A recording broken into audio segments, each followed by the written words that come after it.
Who's here to laugh at nerdrotic absolutely destroying Snow White? Make sure you check out my destruction also. I mean my review. My honest review and fair review. Make sure you check that out when you're done this if you haven't seen it yet. Get over to nerdrotic and subscribe. Tell them the Tyrone Magnus sent you. Let's get it. I came into 2023 in pieces. What pieces?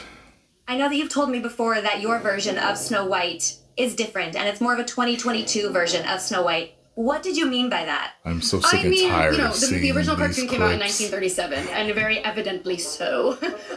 There's a big focus on her love. I literally was just watching another channel, and they were talking about how pompous and entitled and how much of an activist she is. People cannot stand her, yo. I don't understand, but there is a group for it. I was at a store the other day, and me and Scarlett were getting something to eat. And a group of so-called activists was definitely there, and you could tell. Story Boy. With a guy who literally stalks her. Weird. I'm sure a lot of people will assume It it's was a love like story mental just because, illness we was cast at a the guy whole in the table. movie, You had Andrew to see it. Berna, great dude. Yeah. All of Andrew's scenes could get cut. Who knows? It's Hollywood, baby.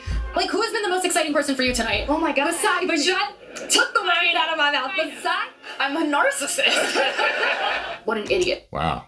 I'm going to have to see the whole video to see full context, but I've met some, definitely in the biz. I've met some. I've been, as a young person in this industry who has no filter and no idea what she's doing. If I'm going to stand there... You don't... Wow, she knew. She knows. She's self-aware. She doesn't have a filter. Okay, well, she knows. So she should probably have someone on staff, maybe her parents, maybe a best friend, maybe her boyfriend. She supposedly has a boyfriend. Like, listen, what should I be saying and not saying? Like, watch my interviews. Where did I go too far?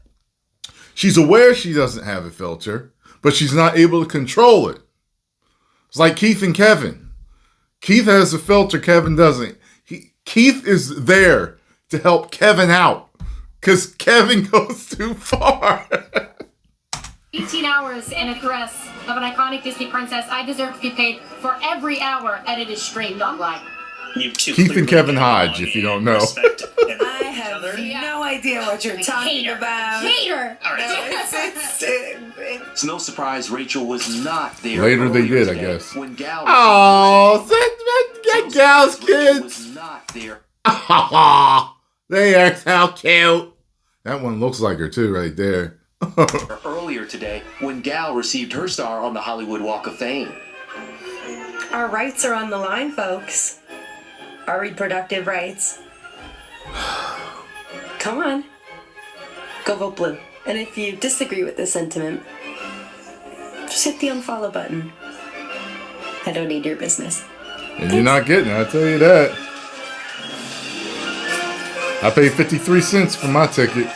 Yeah. Yep. All empty. And I can only hope that despite my flaws... I have like literally no pity when I watch her. Like she says stuff that like there's almost no coming back from type of stuff. You know what I mean? And it sticks. With the internet, it's going to stick for an extremely long time. Could she develop as she gets older? Her mind changes, and yeah, she could definitely change into a different person and realize how pompous and entitled she sounded and how much of an activist she was and all these other things, the arrogance, you know what I'm saying? I hope she gets it, because if she doesn't, I hope she's invested enough money. I heard that she comes from a wealthy family already, so she should be fine for the rest of her life anyway. But if it's not the case, if she truly wants a career in Hollywood, listen, the people need to pay to see your movies and see your shows. She might fare better on On Broadway, because there's a different crowd that goes to Broadway shows, you know what I mean? And despite my cracks and my breaks, and there are many of them, that at every premiere That's highly and extra. everything I do, people will wait. I and dated want a to chick see. that talked like this, and her mom was pompous and self-entitled and very judgy, self-righteous, very judgy, and she acted like that. She ended up breaking down, crying to me one day because I had to tell her, like, you need to. Because this ain't gonna work. And she was like, I'm sorry, my mother's my only influence, and I see it sometimes, and I know. And, I worked on her. I helped her out a lot because she was like that. She couldn't see it. She wasn't as bad as Ziegler. She was not as bad as her at all. However, it was there.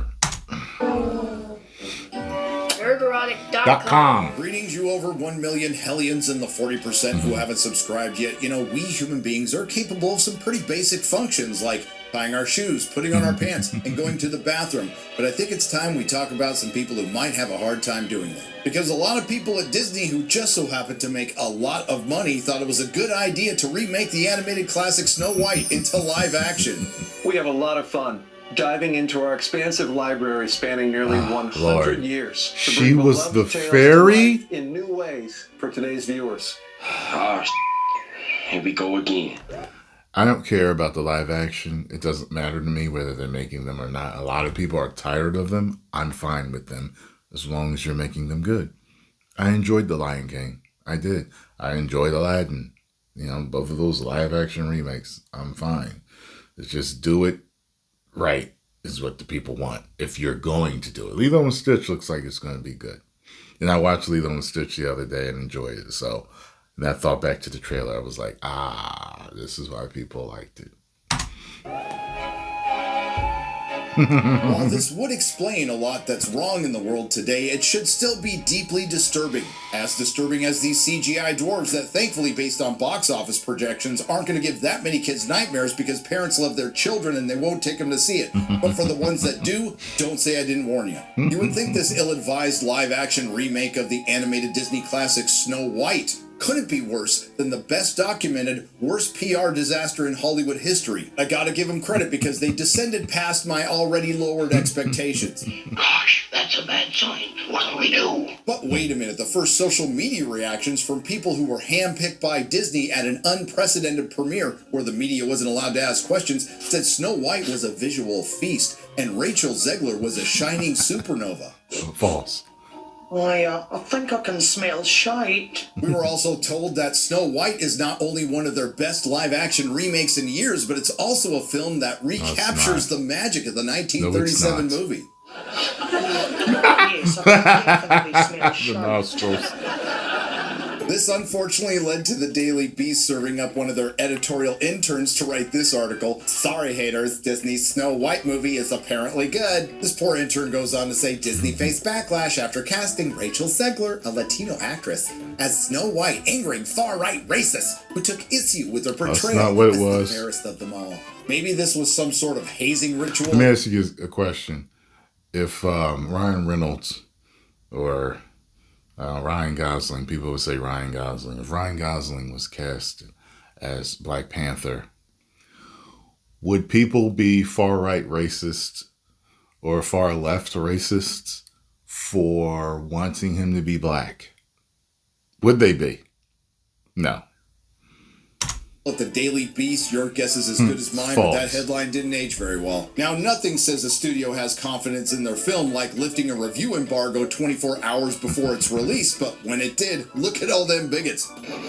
Cállate. At time of recording, it's at 46% from the very friendly corporate critics and 27% from the top critics. So after 2 years of an unmitigated public relations disaster, including but not limited to backlash against Gal Gadot, Peter Dinklage pissing off a bunch of dwarves, but now on-brand Disney massive reshoots and ballooning budgets, and of course the poster child for everything that's wrong in modern Hollywood, Rachel Zegler.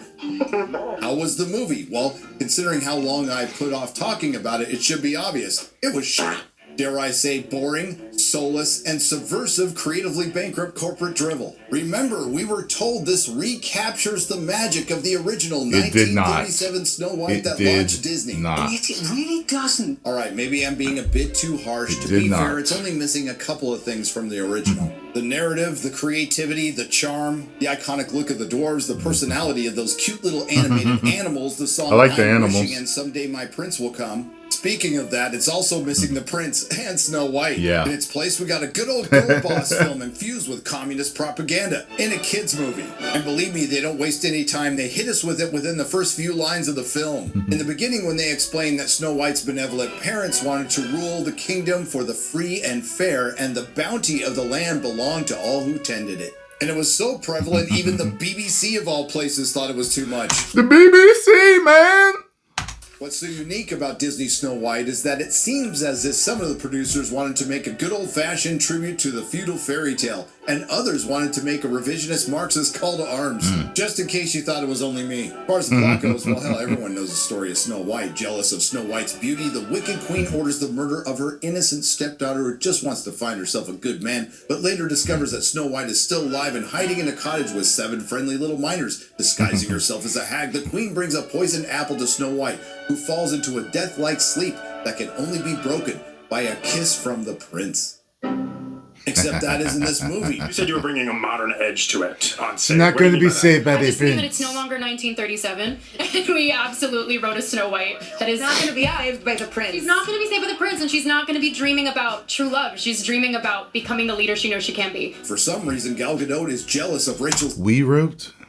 I wasn't aware she was one of the writers. Zegler's beauty. The wicked queen orders the murder of her not-so-innocent stepdaughter, whose only wish is to be a girl boss. But later... One thing that I always try to do, and this is something that I consciously do, I always try to make sure that I don't own anything that I didn't do. You get what I'm saying? I've noticed people do that in corporate America. They also do it when they're addressing employees or certain people. They have a certain way of... It's like, no, it's not, cops do that stuff. I remember I got stopped for speeding one time. My friends went through a light and I was following them somewhere and I didn't want to get lost because they didn't even stop for me. They was like, don't worry, man, you'll catch up. You know what I mean? So cops stopped me. He was like, we don't speed through my town. I'm like, talking like you own. See what I'm saying? Some dudes shouldn't even have a badge. You know what I mean? Speeding through my town. Who the hell are you? Discovers that Snow White is still alive and hiding in a cottage bossing around 7 nightmarish demons. One who looks like the hate child of Alfred E. Newman and John Campea, and some smelly hippies from Hate Street. I love that description. It's perfect. Disguising herself as a hag, the queen brings a poison apple, who's everyone's favorite character in this movie, to Snow White, who falls into a death-like sleep. And if it ended there, that would be great. Unfortunately, it doesn't. That death-like sleep can be broken by a former actor she wants to hook up with, not a prince, who later helps her form a resistance to take back the communist utopia she was always destined to lead. I really hope we get a redistribution of wealth Happy Meal out of this movie with a toy hammer and sickle. And maybe they can print the Communist Manifesto on my cheeseburger wrapper. In all seriousness, one of my favorite things in the world is when a multinational, multi-billion-dollar corporation that thanks concentration camps in China lectures us about the evils of capitalism. And yes, the whole communism thing is just something I didn't see when I was watching it. I was just so glazed over as things were going. I noticed the real apparent in-your-face stuff, but... They got rid of the I'm Wishing and Someday My Prince Will Come song, and I didn't think about the title of that until now. Well, there ain't no prince coming in this one. Also, they can replace it with some feminist song about wanting to lead. So will she rise or bow her head? Will she lead or just be led?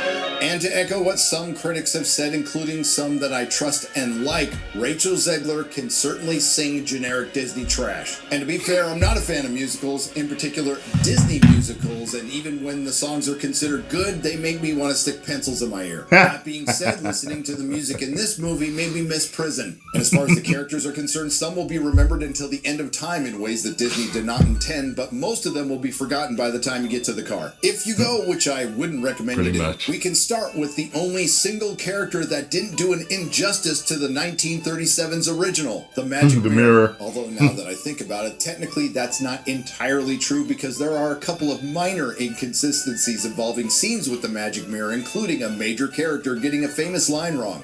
Magic mirror on the wall, who is the fairest one of all? Magic mirror on the wall, who is the fairest of them all? You got one job. Just the one. And for some inexplicable reason, they cut out the Magic Mirror's description of Snow White.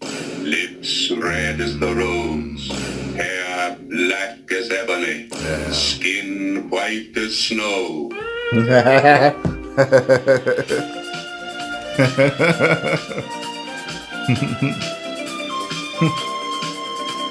When it comes to the fairest of them all, well, in the Grimm's fairy tale original, Snow White's beauty surpasses her stepmother's when she's 7. Weird. Disney Snow White doesn't do much better because she's 14, which admittedly is a couple years older than the age of consent in feudalistic Germany, and in current-day Alabama and most countries in Africa and the Middle East. Okay, Alabama, I'm just kidding. In Disney's version for a modern audience, it's when Snow White frees a potato thief and has a social justice awakening. Speaking of the potato thief, that's the replacement for the prince, who is now a black-pilled former actor and the leader of the bandits, who were obviously cast in this movie based on their skill and not their identity. And this goes for the townspeople as well. And don't you dare mention things like quotas, because we all know, according to modern historians, this is what medieval Germany looked like. This brings us to the huntsman, who admittedly they changed just a little bit, but his actions are pretty true to the original, at least in the beginning. On the orders of the evil queen, he takes Snow White out to pick apples, and then he's supposed to kill her. But as he has his knife to Snow White's chest, he is overwhelmed by Rachel Zegler's beauty and kindness. And while the audience was collectively saying, it's like, run before I change my mind. It's like, run! But ultimately, the huntsman disappoints the audience and lets her go. But I have to say, after rewatching the original, one of the biggest character downgrades is the animals, who were a major part of the original, and now they're reduced to CGI abominations. I was half expecting the High Evolutionary from Guardians of the Galaxy Volume 3 to come down and start experimenting on them, and I'd be for it. Still, one could argue that they had more personality than the humans. Speaking of CGI abominations, let's talk about the dwarves. Saying that they are the stuff of nightmares is underselling it. They went full. See, I told you I like the dwarves too. This time there's 7. A couple. I know the wrong that was done, but I enjoyed them. They look like variations of my co-host on Friday Night Tights Comics Division, like George Lopez, and I can't decide on this one. Dopey looks like either John Campea or that kid from the Galactic Star Cruiser video. Tell me what you think in the comments section below. Probably All more I of know is as a kid. grateful recovering addict who's done his share of mind-altering substances. I also thought of Mad Magazine a little bit, with better teeth and no freckles. Do drugs, kids. But if I had hallucinated something like this in the past, I'd have gotten sober sooner. And what the hell was Disney thinking? An argument could be made that the dwarves are more iconic than Snow White. But this is what happens when you listen to Peter Dinklage and play the game of identity politics. Everyone loses. Progressive in one way, but you're still making that backward story of 7 dwarves living in a cave. What the are you doing? It's not backwards. The consequences of which cost 7 actors their jobs and Disney The fantasy, millions in CGI. fantastical. And a quick reminder, as I said in the beginning of the video, a lot of people who make a lot of money thought this was a good idea. And those are the same people who thought Gal Gadot could act. Pies are luxuries. They don't need luxuries. It confuses them. Listen, I've got nothing against her. And she's obviously beautiful, and there's no point in this film where I don't think she's the fairest one of them all, which is only enhanced when she's in her evil queen outfit. Don't judge me. But I don't want to be unfair to her acting skills, because she's equally as bad at musical numbers. If I keep showing this. One could say there is some ironic enjoyment in all of her scenes. And the cast is rounded out by Rachel Zegler, and what can be said that hasn't already been said over the last 2 years of this unintentionally hilarious PR catastrophe, which makes it impossible for anyone who is even slightly aware of this to suspend their disbelief. And now that I've seen the film, I can definitively say she wasn't worth the trouble. The best I could say. You know what the bad part is? If they had, that's a funny frame. Now stop that on. If they had casted a German woman that was white as snow and everything, the movie still sucked. Okay, it was the combination of things that are the downfall of this. Is she can sing bad songs well. And as far as her performance is concerned, well, her character doesn't earn anything or stand out in any way. It's as bland as drinking a room temperature glass of water in a beige room on a cloudy day. Rachel Zegler's Snow White had about as much chemistry with the usurper potato thief Jonathan as she did with Gal Gadot at the Oscars. You can just feel the love between those two. Though after all is said and done, big shocker, Snow White is a terrible movie. And it's not like Disney wasn't telling us over the last 2 years exactly what this movie would be, and they were proud of it up until very recently. In turn, it's not like the audience wasn't telling Disney exactly what they thought of it in the comments section of all those ratioed trailers. And it's just the latest in a very long line of predictable Disney failures. How predictable, you ask? Well, it turns out that the audience, or potential audience, or lost audience in this case, was right again. Box office Snow White limps to an alarming 43 million domestic opening, 87.3 million globally, which is 2 million less than the domestic opening for Tim Burton's Dumbo, which came in at 45 million in 2019 without adjusting for inflation, and it was a flop. Who's the Disney character you identify with most? Mickey, Nemo, Peter Pan, or Dumbo? Dumbo. That's sad, but yeah, like... Well. How the turntables... And I can't wait to hear the criticisms of my criticisms from the 5s and 10s of people who will enjoy this piece of content. And bless you. It wasn't made for you. It's for kids. And it's a fairy tale. We'll start with, it wasn't made for me, and you'd be absolutely right. But somehow in the past, I've managed to enjoy... Disney, I got a quick question. And everybody that swears that this is great, where is the modern audience that showed up for this? Where are they? They don't exist. Reminds me of that scene in when Zod is talking to the President of the United States, and he said, President of the United States, just one man that will not bow before you. And he was like, who is this imbecile? Where is he? Maybe there's a Disney exec. There's an audience for this movie. They're going to come see it. Who are these imbeciles? Where are they? Because they sure didn't show up to see it. Some films that weren't made for me. Just off the top of my head, Love Actually, Clueless, The Devil Wears Prada, and the best movie I've seen in the last calendar year, which also happens to be one of the biggest flops, Better Man. Then there's the it's for kids argument. Well, of course it is, but it doesn't mean it has to be dumbed down to window licker status. The question I would have for you is, why do you hate kids when we know Disney really loves them? That being said, again, if you love your children, don't take them to this movie unless you want to punish them. But if you do, don't be surprised if somebody calls Child Protective Services. Be punishing yourself, too.